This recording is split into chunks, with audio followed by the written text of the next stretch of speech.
Welcome. Thank you for joining us on Love 365, which is now combined with our Zoom meetup as well, which is called Personal Growth Brunch Talk. So thank you for everyone for joining us.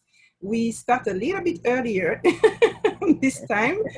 So we're gonna take the time. So I'm your host, Stella Lelaine, and we're gonna take the time today to discover Margaret Paul, and who is a co-founder of the inner bonding process. So Margaret, thank you for joining us today. Oh, you're welcome. I'm excited. Okay, great, great, great. So Love 365 is all about seeing ourselves as loving adults in every area of our areas of our lives, which is with the divine, with ourselves, with our families, in romantic relationship, business, work, and even in social settings. So with that 360-degree perception of ourselves, then that allows us to walk 365 days in our true essence and be very powerful from it. So, Margaret, thank you for joining us. I have to say that the inner bonding process has given a direction to my life in a very powerful way. That's Very great. powerful way. And I'm very happy today to be able to share it with everyone. So I'm going to ask you to talk to us about your life purpose. What is your life purpose? How would you describe it? Well, at this point, I'm just extremely devoted to doing everything I can to help to bring peace on our planet. I mean, our planet is in big trouble, and I know that the inner bonding process is extremely powerful in terms of people getting to know who they are inside, getting to connect with their higher self, and that when they do that, when they really get to know who they are, they get to see who others are, and that creates a state of oneness, which is what we need. That's really my sense of purpose, is to help people understand what it means to create that sense of oneness, because that is what will create peace on the planet, is when people experience their oneness with each other, with animals, with the planet, the environment. That's what we're needing right now. And that's what is so powerful with the inner bonding process. Wonderful, wonderful. So our topic today on Love 365 with you is to talk about how to love ourselves with the bonding process, because we have heard about loving yourself, but we've never really had training or even a Right, proper understanding about what that means to love right, yourself. right. So let's start with that. What does it mean for you, love yourself? How would you describe that? Well, what it doesn't mean is just like getting your nails done or getting a hot bath or something like that. I mean, that's fine for self-care, but really what it means is to learn to take responsibility for your own feelings, your own well-being, your own health, your own integrity, your own financial well-being, your own ability to share love with other people, your own ability to be organized in your life. I mean, there's many levels of personal responsibility: physical, emotional, financial, relational, organizational, Mhm. so many different levels. And so we need to be learning to be a loving adult in all of these levels in order to really have a sense of power and a sense of well-being. And this is what inner bonding teaches us. This is wonderful. And I like the way you describe it, because loving ourselves, sometimes we keep it from some areas of our lives, not realizing that we love ourselves every time, every And, single time, and in, as you said, in all those areas. What I right. would like to describe before we talk about the inner burning process is, I remember when I went to your workshop, you were talking about different ways of self-abandoning, Right. self-abandonment. And I realized that I was doing that in so many areas, not even knowing that it was self-abandonment. So Right. can you describe that a little bit for us? Yeah, so I have isolated four major ways that just about everybody has learned to abandon themselves. So one of them is, when we were young, most of us had trauma. We had pain that we didn't know how to handle. And one of the things we learned to do to handle it was to go up in our head. And the problem with that is that our feelings are in our body, which was fine as a child to go in our head because it may have been life-saving. But now that leads to a sense of inner abandonment. Like if there's a child that comes to you upset and you're just off on your computer or thinking about something and you're completely ignoring the child's feelings, the child's going to feel abandoned. And that's how we feel on the inner level. So one way is being in our head instead of being present in our body. Another way is that many of us have learned to judge ourselves. Most of us were judged quite harshly. I was. And when we receive a lot of judgments as we're growing up, we absorb them into what we call the ego wounded self. It's a program part of us that's in the lower part of the brain. And so then we level those self-judgments at ourselves, like you're not good enough, you'll never be good enough, what's the matter with you, how could you have said that, you're going to fail, you're going to end up on the streets, you're not important, who do you think you are? There's so many self-judgments that we level at ourselves that we absorbed as we were growing up. But just like, again, with a child, if child comes to you upset and you just judge the child, oh, you have nothing to cry about, the child's going to feel abandoned. Now, the third way is that many of us have learned to turn to many addictions to numb out our feelings. See, one of the major ways of taking responsibility for ourselves, of loving ourselves, is to learn to take responsibility for our feelings. And that's a big part of what inner bonding is. But so many people have learned to avoid their feelings, not only being in their head and judging themselves, but also using various addictions to numb them out. Like if you're upset, maybe you're going to grab the drink or the cigarette or graze in front of the refrigerator or go yell at somebody or kick the dog or go shopping or overwork or watch television or watch pornography or something like that. Go on social media, something to avoid your feelings. And so again, just like with a child who comes to you upset, you're busy, you're on the computer, you don't pay any attention. So that child will feel abandoned. And then the fourth very common way is that we tend to make other people responsible for our feelings. And this is what creates huge relationship problems. Most of us saw this as we were growing up. I certainly did. My parents blamed each other for their feelings all the time and blamed me. I was made responsible for their feelings. And so we've learned that other people are supposed to make us happy. Other people make us mad. Other people make us feel insecure. Other people make us anxious. It's other people's fault, or it's situations. And so, like if two people get together and they both have that belief that the other person is supposed to do it for them, that's what creates a codependent relationship. And it doesn't work well, because if we're not taking responsibility for loving ourselves, we don't have any love to share with anybody. And people grow up thinking somebody else can do it better for us than we can. But if they're not doing it for themselves, there's no way that they can do it for us. And if we're abandoning ourselves in all those other ways, no matter what somebody else does, we're still going to feel bad. And like with making somebody else responsible, again, if you had a child, instead of wanting to love that child, you kept trying to give the child away, or you actually gave the child out for adoption, that child would always feel rejected by you. And that's what happens on the inner level when we make others responsible, when we numb out with our various addictions, when we stay in our head, when we judge ourselves. We feel rejected. That feeling part of ourselves, which we can call our soul or our inner child, we're rejecting ourselves all the time when we do that. So of course we're afraid of rejection. And of course we feel rejected when others are not approving of us or giving us attention or whatever it is, or approval, whatever it is we think we need to feel like we're okay. And so one of the major things people learn to do in inner bonding is not only take responsibility for their feelings, but to define their own worth.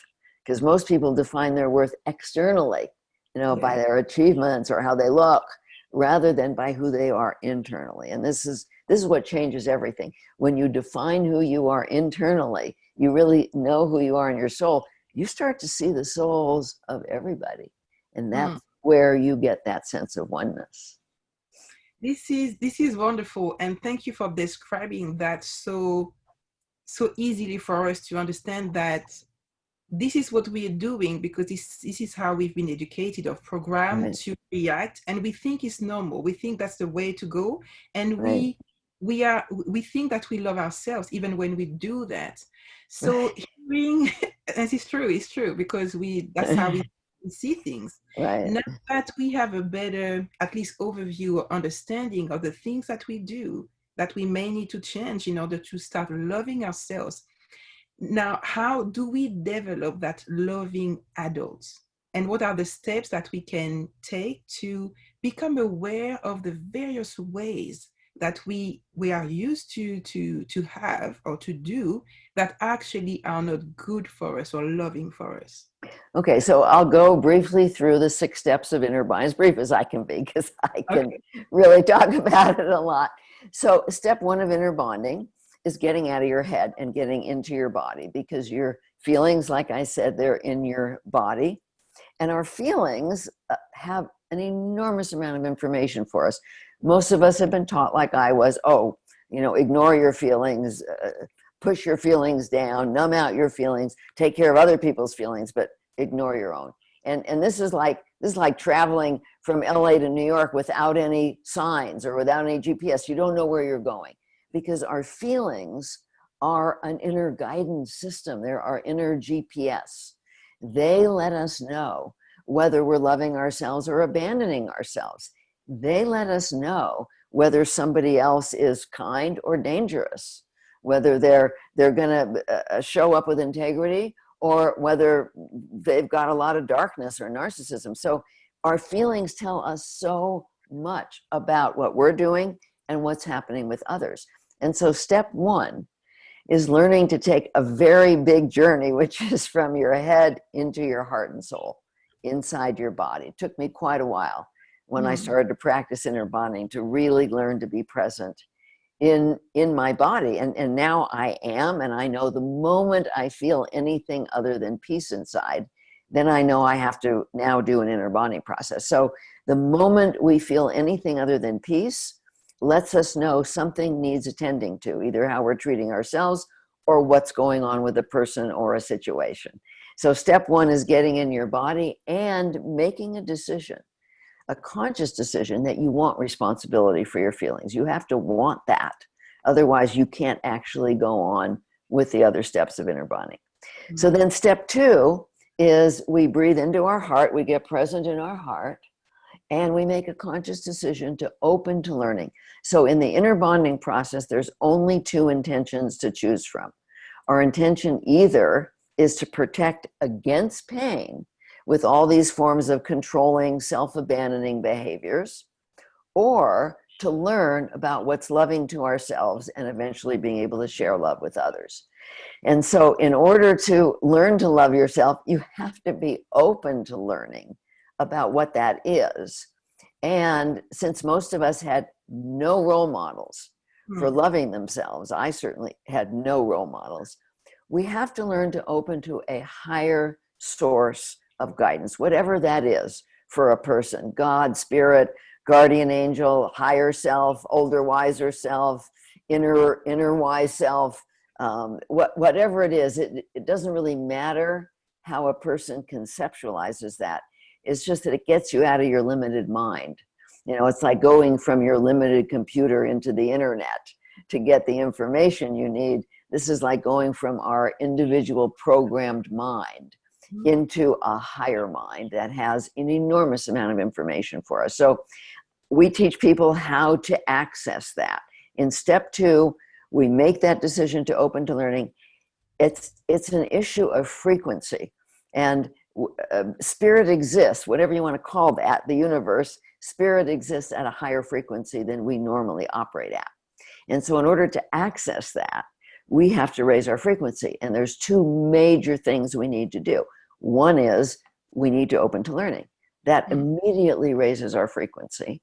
And And the second one is we need to attend to our physical health, because if we're eating junk food and if we have junk thoughts, that's going to lower our frequency, like putting ourselves down, judging ourselves. But if we're having junk food, that's very hard on the body and it lowers the frequency. So we want to raise the frequency of our body by really eating well and being open to learning and inviting the presence of love and compassion. So step 2 is I open to learning, and I say to my higher guidance, I invite your love and compassion into my heart. It's a simple invitation. And we breathe that in, and that creates the loving adult. We are a loving adult when we're open to learning and connected with our higher source of love and wisdom. Okay, any questions so far, or should I keep going? Keep going. Okay, so now step 3 is a dialogue process. Now we're in a loving adult state. We have to be open and curious. So let's say when I tune in, I'm feeling anxious.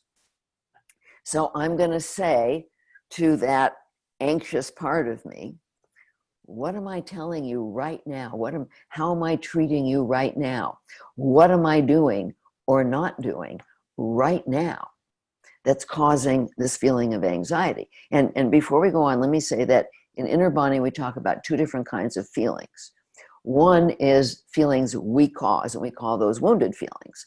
That's anxiety, depression, guilt, shame, anger, aloneness, emptiness, jealousy. We cause these by both physical and emotional self-abandonment. Then there's another category of feelings that is feelings of life. So like you're with somebody and you can't connect and you feel lonely with them. That's information that something's going on with this person, or somebody has been mean to you and you feel heartbroken. You feel grief over loss, or somebody is being hurtful to you or to themselves or to others, and you feel helpless over them, which is a very hard feeling. These are life existential feelings that we're all going to have. They're normal feelings. We're not causing them. But these are the very feelings that we could not handle as we were growing up. So these are the feelings we learn to avoid with those 4 major ways of abandoning ourselves. Now we need to learn to manage these feelings with love, which means opening to them, being present for them, bringing love to them, not ignoring them. People think that they can't handle these feelings, but really we can when we learn how to bring love inside of ourselves, when we learn how to tap into that infinite source of comfort that's here for all of us. So we can learn to manage those. So let's say that I'm feeling anxious and I say, what am I telling you? What am I doing? Then I go inside to the anxiety. And the anxiety might say to me, well, you're judging me. You're telling me that I'm not doing this right, that I'm making too many mistakes, that, oh my God, I'm going to fail, that I'm going to get rejected. You know, all these things we might be telling ourselves, that's creating the anxiety.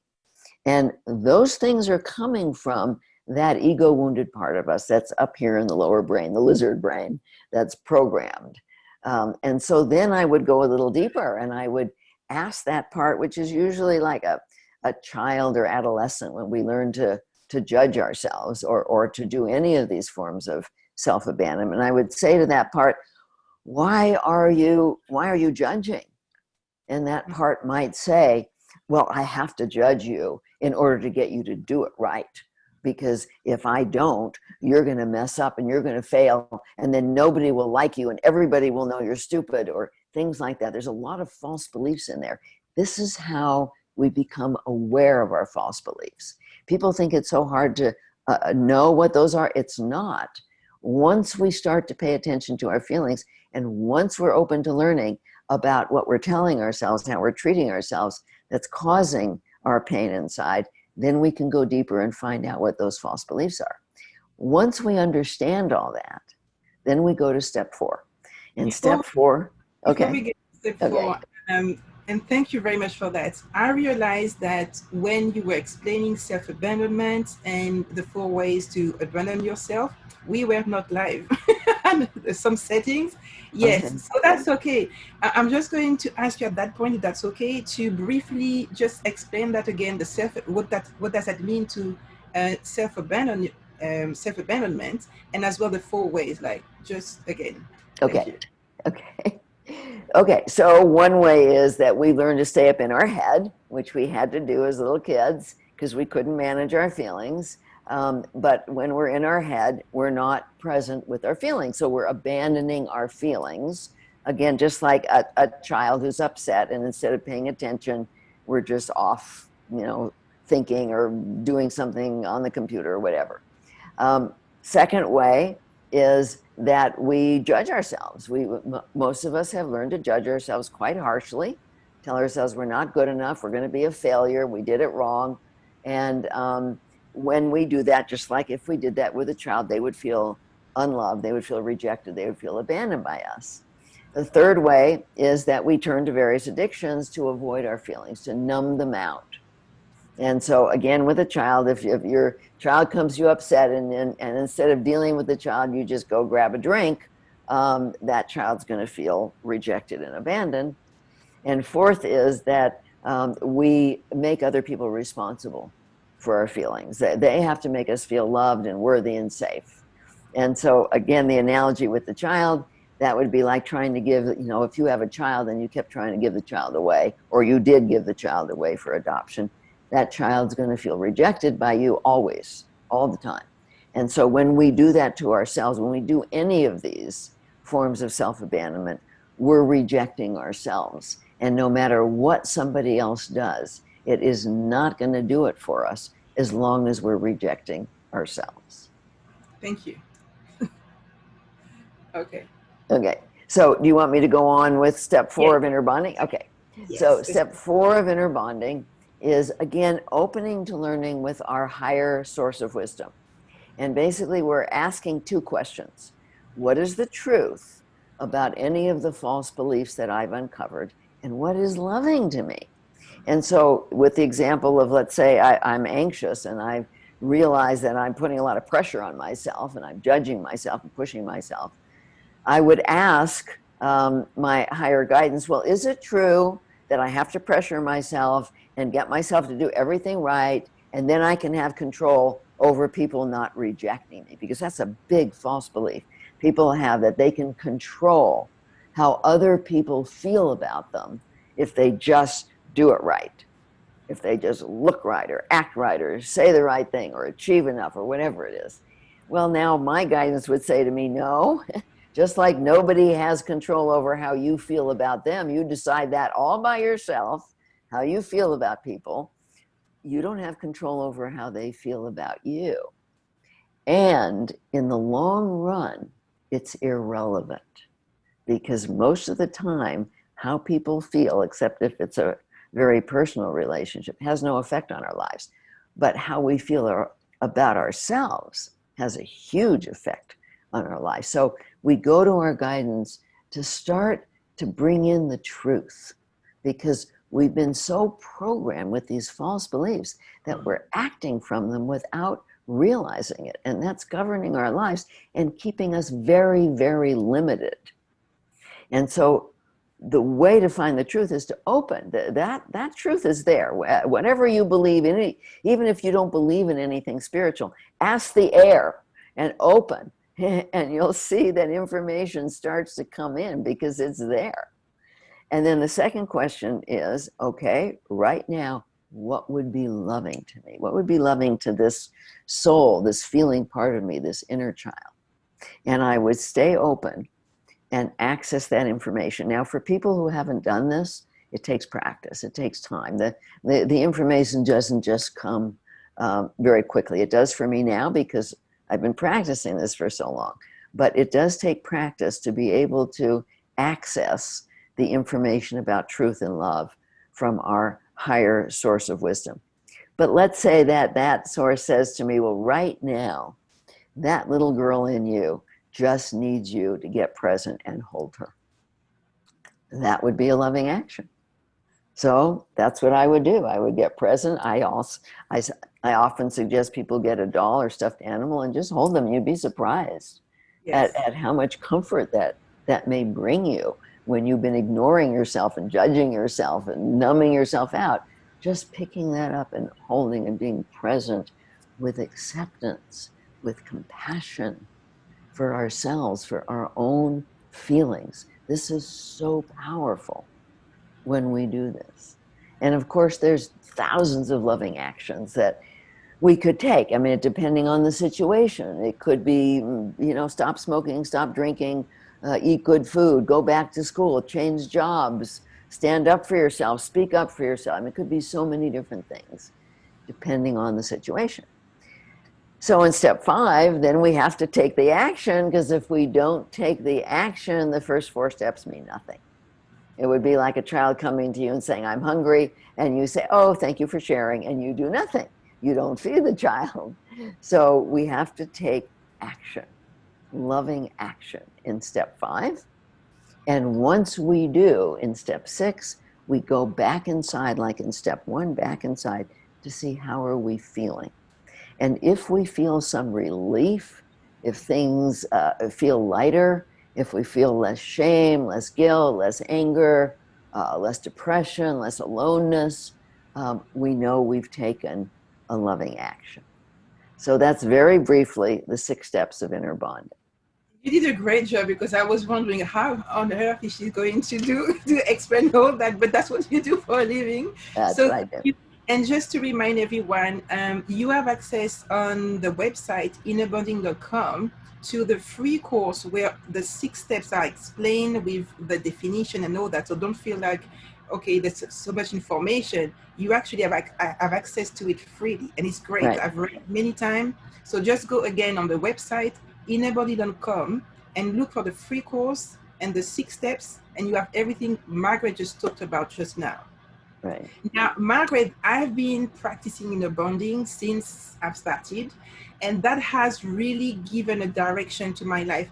One thing that it has done for me is realizing every time I was acting out of a form of self-abandonment, like, for example, making somebody responsible for how I feel, because it's easy to say I'm upset because he did that or she did that, and just stop right, there and make that other person responsible for the way you feel. Now I realize, and I ask myself every time, okay, I'm upset, and yes, that person may have done something or not, but why am I upset? What is actually upsetting me? Why do I feel? What do I believe that actually make me feel the way I feel? right. And that has changed my everyday life. It's just, Oh, that's great. That's great. it's a That's great. change. Yeah, because that's so empowering. See, if you're upset because somebody else judged you or was angry with you or whatever they did that was upsetting, then if you're not taking responsibility, you have to try and get them to change, which you can't. You want to get them to apologize. You want to get them to see what they've done, and they don't care. And so then you're left feeling like a victim. Whereas if, like you said, you go inside and you say, okay, what am I telling myself? Oh, I'm telling myself that if that person is angry with me, then I'm not good enough. That's what's upsetting me, is the underlying false belief. And that's what we have to attend to. Yeah, and that victim mentality seems, when we believe in our wound itself, seems so true, because we do feel like somebody is taking advantage of us, or somebody has do us wrong. So how do we, and the 6 steps I understand help, but switching from that victim mentality of, oh, that happens again to me, or that person did that to me, to the responsible part of me, how, what is the one thing somebody can do every day to get to that, to the switch, I would say? Well, it's about recognizing, first of all, accepting that we don't have control over other people. See, people want to think that if they say the right thing or do the right thing or explain or defend or something, then that other person will apologize or change or whatever. And that doesn't happen.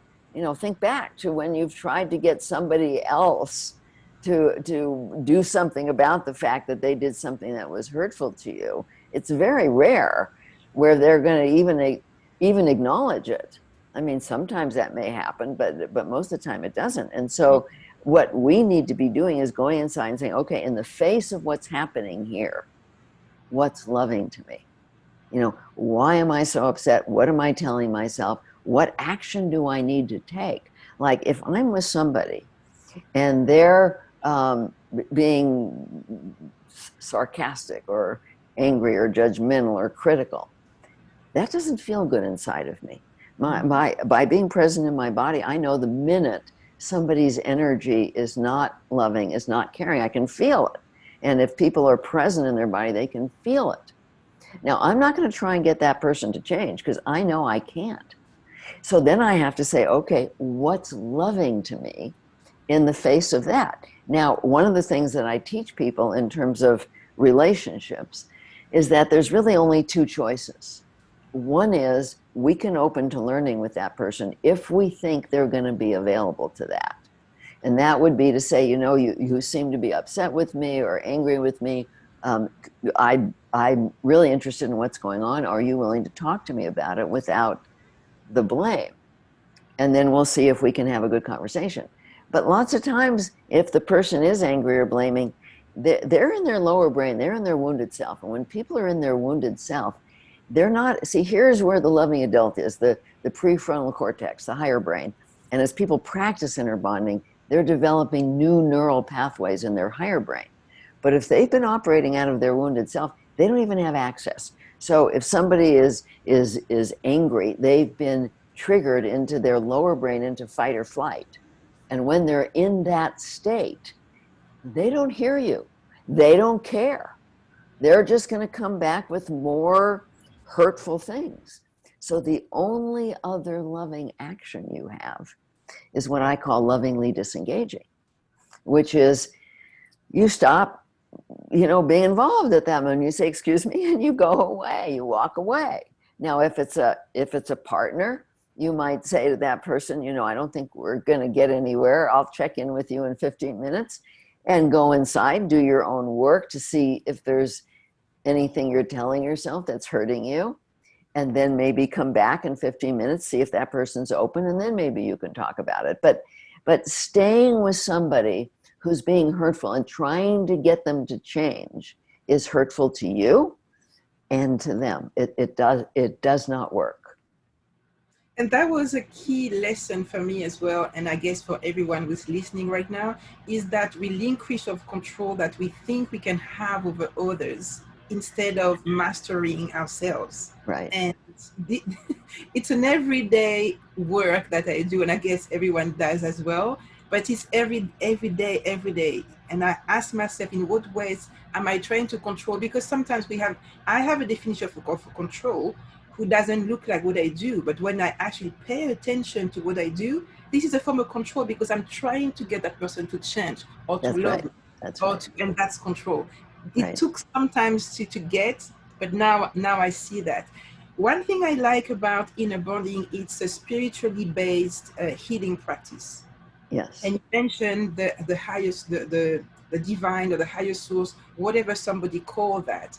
Now, not everybody, and even when somebody, let's say, believes in God or believes in the universe or believe in whatever the higher self, it doesn't mean that they connect with that spiritual Right. higher dimension. Right. And one of the steps is about to connect. Right. Can you say again what is one thing or two things that people can do every day to actually connect to that? Because we think we do, but we may not do because we don't do loving actions to ourselves. Right.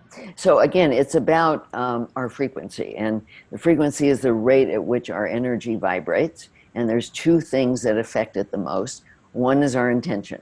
So if our intention is to control, we have a low frequency. If our intention is to learn about love, we have a higher frequency. So that's one thing, is we have to be aware of what our intention is. If we really want to learn about truth and love, then our frequency will raise, and many times high enough to connect, depending upon how you're treating your body. So one of the things that I had to learn, I really, really wanted to find a way to have at will, what I call at will spiritual connection. That is, it wouldn't just happen here and there occasionally like it did for me. Like every once in a while I would get that connection. I wanted it at will. And it took me a long time to understand that it took the intention to learn about loving myself and about truth, and it took eating really well the way people ate 400 or 500 years ago, before there was factory farm foods and processed foods, ultra processed foods, all this stuff. because that food is not natural to the body. And so it's hard for the body to deal with that. Not only creates illness, but it lowers the frequency. And so if you really want to connect with your higher guidance at will, you've got to keep your frequency high. And that means being open to learning, not abandoning yourself in all these ways, and being loving to yourself on the physical level, getting enough exercise, getting enough sleep, and eating clean, unprocessed foods. So I've learned the hard way that I cannot afford to eat anything that's not really clean. I eat everything organic. I have for many years because it's so important to me to stay connected. That's how I do my work. Like right now, I'm not even thinking. It all comes through.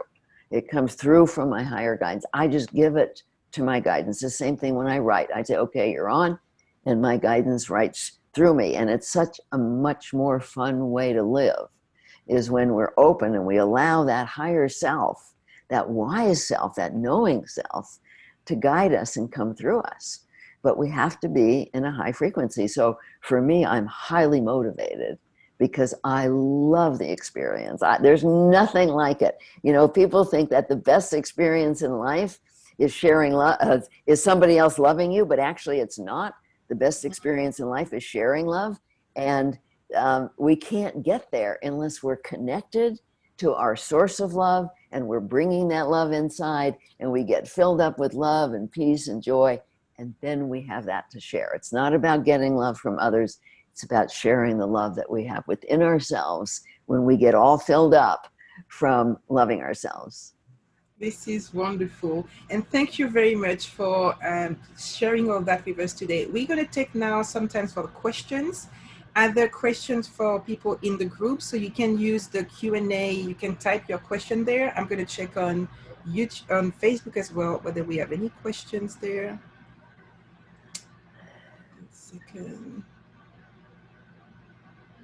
Okay, so use the section for questions. Okay, let me see if I see section questions coming. Now, as people are writing their questions, I'm going to say, remember, you can find everything about Margaret Paul on innerbonding.com. Everything is there. And I remember I participated to a number of the course that you have, the 30-day course. Those ones Love are really, yourself. yeah, love yourself. I've done another one about finding your purpose. Finding your purpose as well. Yeah, passionate purpose, vibrant health. Yes, those two are really help me every day get a better understanding of inner bonding and loving yourself. And of course, I did the 5-day workshop with you about inner bonding, and that is an awesome experience with everyone. Let me take a question here. So we have a question from one of our viewers. I'm going to put the question here. How do you continue to hold yourself accountable and have high standards while not being too critical or too hard on yourself? Yeah, see, so that's one of the false beliefs that we've been programmed with, that the only way to hold ourselves in high standards and hold ourselves in integrity is to put pressure on ourselves and judge ourselves. But think about a young child. Think about a child 2 or 3 years old. If you've ever watched kids, they are highly motivated to learn. They're highly motivated to learn to walk, to talk, I mean, they don't have to be pressured at all. They just want to learn. Now, we are naturally like that. We naturally want to learn if we're not putting a lid and ignoring who we are in our soul. Our soul is here to learn and to grow and to express who we are. And so many times people, especially I work with some very, very successful people, and they're very critical and judgmental of themselves, and they believe that they would not have been successful unless they did that. And I know that they're successful in spite of it, and it's making them very, very unhappy. And when they have the courage to let go of all that pressure and all that judgment, they find themselves doing even better, being able to manifest, because we manifest when we're in a high frequency, and feeling happier and more peaceful being able to be more productive, have more integrity in the world, because that's who we are in our soul.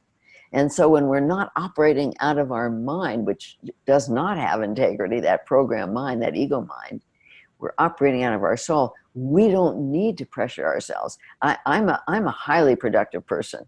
I put no pressure on myself at all. I never judge myself. I learned not to do that quite a while ago. And I don't need some inner voice telling me what I have to do, because I want to do it. I love to do it. So that's what happens when you stop pressuring yourself and you get in touch with who you really are. You love it and you want to, and you don't need to judge yourself to do it. Wonderful. Thank you for that. We have an observation from one of the attendees. It's not a question, just an observation. I pride myself in meeting my commitments to others. I am reliable, dependable. Others can count on me. However, when it comes to myself, I am constantly not meeting my commitments. For example, making sure I get enough sleep, eat well, exercise, and other loving actions towards myself. I am realizing that this is self-abandonment. Yes, it is. So let me address that, even though it's not a question, because this is a very common thing that goes on. And let me describe an inner dynamic that may be helpful to people. If you were raised by one or two parents, or anybody in your family, a sibling, or even a teacher who was controlling, then you absorb that voice into that ego wounded self. And that voice is telling you, oh, get up early, exercise, go to sleep on time, blah, blah, blah. But when we grow up with somebody who's trying to control us, lots of times we have to give ourselves up. But in order not to be completely lost, we find ways to resist. And so when we've absorbed that critical voice that says, oh, I have to get up early and exercise, there's another wounded part of us that's going to go, I don't have to do what you say. You're not the boss of me, and goes right into resistance. And that's what procrastination is. And so here you're showing up for other people because that's important to you. But on the inner level, you've got a power struggle going on between two wounded parts. One says, you got to do this, and the other says, you can't make me. And you procrastinate, you don't do it. And the way out of that power struggle is, again, if you practice inner bonding, you develop a loving adult self. And that part of us is very, very powerful. And we move into doing what we want to do, not what we have to do. See, if you're saying, I have to exercise, boy, right away there's going to be resistance. But if you're in your loving adult state, in your heart, and you're loving who you are and you're loving your body, you're going to say, oh, I want to exercise. I want to eat well. And it becomes very easy to follow through and do those things. Yeah. And as you were talking, and thank you for whoever write this observation, because that's me too. So I realized that I pride myself, as they say, to be there for others and not being there for myself. And I don't even Right. realize that, oh, I don't have enough time for me. Maybe I'm saying to myself, you're not important, you're not valuable. Right. Why would I Right. attend? Yeah.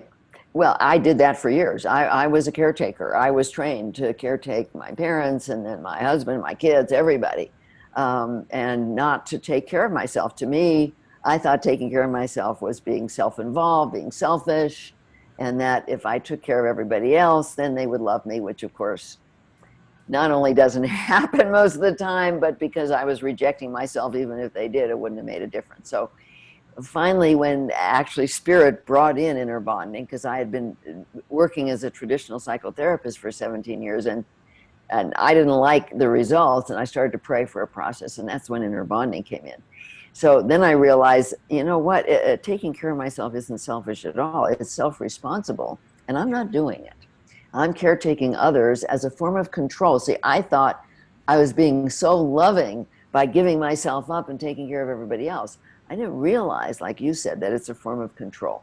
But it is. It's a covert form of control to get love and to avoid pain and to try and have control over how people feel about us. So it took me a lot of courage to stop doing that, because when you've been doing that for everybody and then you stop doing it, they get mad. They want you to continue to take care of them. But I had gotten really sick at that point. I was depleted from all that caretaking, and I knew that if that I was going to die. I mean, I was really sick. I was going to die if I didn't start to take care of myself. So that's when I did, and that's when I realized this is not selfish. This is self-responsible. This is loving. And it's one of the most important things that we can do. It is. And thank you very much. And now I can hear guidance telling me whatever you believe right now, it's a lie. And every time I hear that, I ask, what is the truth? Like step 4, 5. I ask, what is the truth? And every time I do that, I can hear the truth coming to me. And Good. this is a relief. So inner bonding does work. At least for me, it works for you. It worked for you. It does work for me. I do it every day. So I really encourage everyone to get into that practice, that spiritual practice, because it does help to open to love, to compassion, and to who we are truly. And that's what our talk, Love 365 is about, realizing that we are loving adults in every areas of your lives. So thank you very much, Margaret, for You're attending welcome. today. So part one of our talk is going to end right now in a minute. So we're going to step into part two, which is the private Zoom talk with the group, the personal growth branch talks that we have every 2 weeks. So we're going to continue and talk about what you shared, and just continue to amongst ourselves to see many ways we can help each other to actually implement all that and change the way we think. So thank you again for You're everything. so welcome. You're so welcome. Thank you. It was a Thank pleasure you. having you, and I will continue to follow you. I know you have started the new endeavors, as you said, you're so busy doing so many things. So I continue to follow you, and then I encourage everybody else as well to really go on the website and get the material, because it really helped me, and I believe it can help you too. So Thank you so much. Blessings to everybody.